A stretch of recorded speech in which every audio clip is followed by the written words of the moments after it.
Hi viewers, మనం వచ్చేసి Tamil Nadu government Telugu medium పరిసర విజ్ఞానము ఈవీఎస్ చూస్తూ ఉన్నాము. జంతువులు 2వ తరగతి. ఇక్కడ చూడండి, అనేక రకాలైనటువంటి జంతువులు మనం చూస్తూ ఉన్నాము. అడవిలో పై జంతువులనియు పరుగు పందెమునకు సిద్ధముగా ఉన్నవి. గుర్రము, సింహము, కుందేలు, కుక్క, మేక, ఒంటె, జింక, చిరుతపులి. పరుగు పందెముల్లో పాల్గొన్నటువంటి జంతువులలో మీకు ఇష్టమైనటువంటి జంతువు ఏది? పందెమును ఏ ఏ జంతువులచే ప్రారంభించబడెను అనేటువంటిది మీరు రాయండి. తర్వాత ఎవరు గెలిచారు? ఇక్కడ చూడండి, గుర్రం గెలిచినట్టుంది.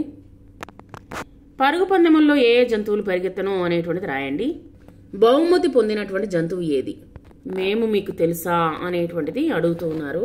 నా శరీరం అంతా చుక్కలను కలిగి ఉండి నేను వేగముగా పరిగెత్తగలను. దీన్ని దుప్పి లేదా మాను అని అంటారు. జింక. తర్వాత వచ్చేసి ఇక్కడ జంతువులలో నేను ఎత్తైనటువంటి వాడిని, నా మెడ చాలా పొడవుగా ఉండుని. ఇది జిరాఫీ. నేను పాలు ఇచ్చిదను, నేను పెంపుడు జంతువును. ఆవు. ఆకులు నా ఆహారము, నా పేడ చెట్లకు ఎరువుగా ఉపయోగపడుతుంది. మేక. నాకు తొండము కలదు, చెట్లను విరుచు బలము కలదు. ఏనుగు. నేను నీటిలోనూ నేలలోనూ నివసిస్తాను, నేను వేగముగా పరిగెత్తలేను. ఇక్కడ తాబేలు. నా ఆకారం కుక్క వలె ఉండును, నేను ఓల వేస్తాను. నక్క. నా శరీరం అంతా చారలు ఉన్నవి, నేను జంతువులను వేటాడుతాను. పులి. సో ఈ విధంగా మనము అనేకమైనటువంటి జంతువులను మనము చూసాము ఈ యొక్క పటంలో. ఇక్కడ కొన్ని క్వశ్చన్లు అడగడం జరిగింది. ఆ క్వశ్చన్లకి మనము నోట్స్లో మనము ఆన్సర్లు చూడండి. కుందేలు. తర్వాత వచ్చేసి ఇక్కడ వచ్చేసి కొన్ని ముసళ్ళు ఆడుకుంటూ ఉన్నాయి. నా ఆహారం ఏది? చిత్రమును చూసి చెప్పేదారా. ఉడత యొక్క ఆహారము, ముసలి యొక్క ఆహారము, జిరాఫీ, శివంగి యొక్క ఆహారము, జింక యొక్క ఆహారం అనేటువంటిది మనము చూద్దాము. ఇక్కడ చూడండి, జింకలు. ఇక్కడ చూడండి, కోతి. చూడండి, నేను నా తల్లిదండ్రులతో ఏ విధంగా ఉంటున్నానో చూడండి. కోతి. భద్రముగా తీసుకెళ్తున్నటువంటి నా తల్లితో నేను. ఇక్కడ చూడండి, కోతి భద్రంగా తీసుకెళ్తూ ఉందన్నమాట. గట్టిగా పట్టుకోనుంది చూడండి కోతి. తల్లి సంరక్షణలో సంతోషముగా నేను. ఇక్కడ చూడండి, ఏనుగు పిల్ల. ఇక్కడ చూడండి, సంతోషంగా పాలిస్తున్నటువంటి తల్లితో నేను. ఇక్కడ ఆవు, దూడ. ఇక్కడ చూడండి, నేను పాలు తాగునప్పుడు కూడా నన్ను కాపాటకు తననే తపన పడేటువంటి తల్లి. ఇక్కడ జింక పిల్ల.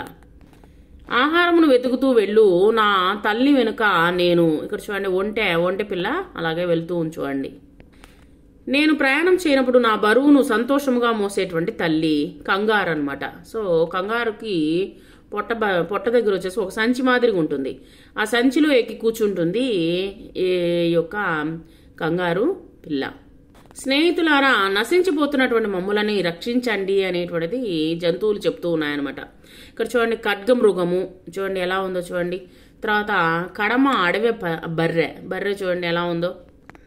తర్వాత ఎరుపు పాండ, ఎలుగుబంటి. తర్వాత వచ్చేసి సింహము. ఇక్కడ వచ్చేసి పొడుపు కథకు సమాధానమును కనుగొని మమ్ములను చిత్రీకరించుము.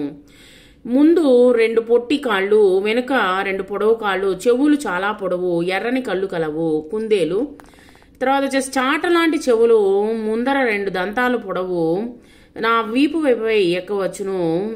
పిల్లలు మరియు ఇతరులు ఆశీర్వాదము పొందవచ్చును. నేనెవరిని? ఏనుగు.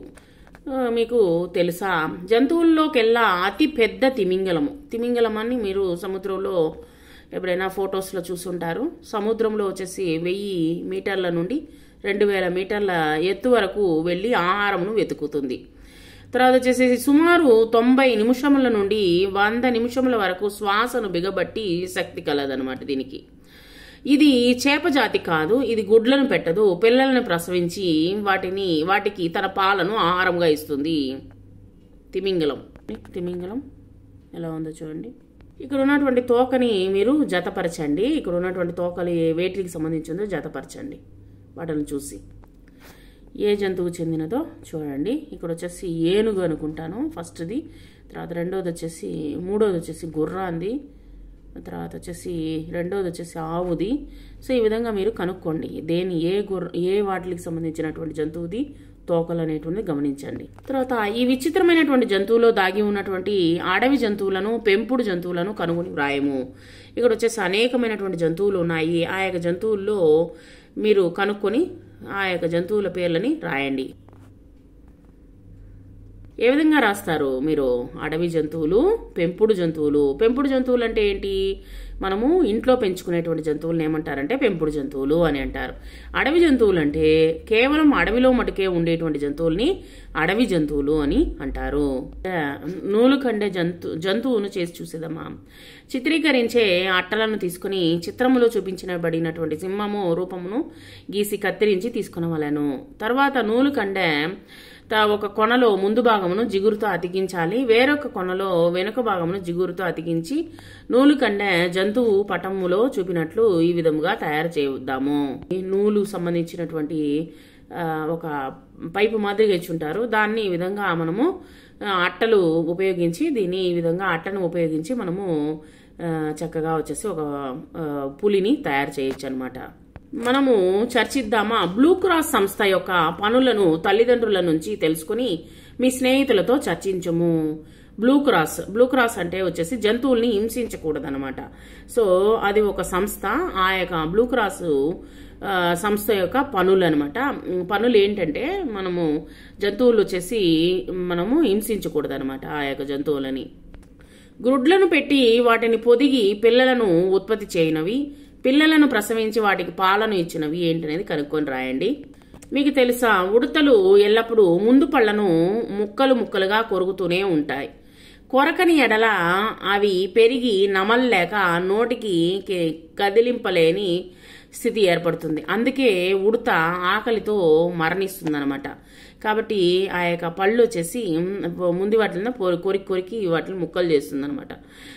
ఇక్కడ వచ్చేసి మీకు తెలుసా, మగనెమలిని ఆడనెమలిని దేని ఆధారంగా వేరుపరిచి తెలుసుకుందువు అనేటువంటిది మనం నోట్స్ ద్వారా తెలుసుకుందాము. Thank you very much.